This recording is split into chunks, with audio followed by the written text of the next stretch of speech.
அது ஒரு காடு. அதன் தலைவர் புலி.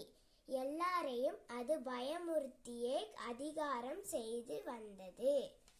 காட்டில் யாருக்கும் நிம்மதி இல்லை.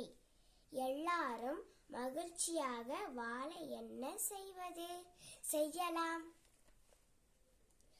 காட்டின் தலைவர், நான் என்னை கண்டால் பயமாக இல்லையா? நான் எதற்கு பயப்பட வேண்டும்? தலைவர் என்றால் எங்களை காப்பவர்தானே. அதனால் என்ன? நீங்கள் பயமுறுத்துகிறீர்கள். உங்களை கண்டு எல்லாரும் பயப்படுகிறார்கள். தலைவர் என்றால் அப்படித்தானே இருக்க வேண்டும். தலைவர் என்றால் மரியாதையும் அன்புதான் வர வேண்டும். உங்களை வெறுக்கிறார்கள். வேறு தலைவரை தேர்ந்தெடுக்கவும்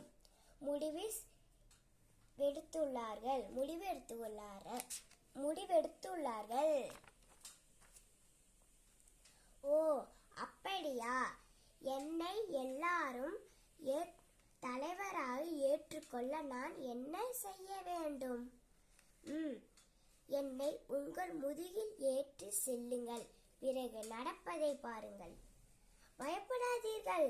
உங்கள் குறைகளை கேட்க வந்திருக்கிறேன். இது என்ன மாற்றம்? நம்ப முடியவில்லையே. முயல் சிரித்து கொண்டே மகிழ்ச்சியாக வருகிறதே. நம்புங்கள், தலைவர் நம் மீது அன்போடு இருக்கிறார்.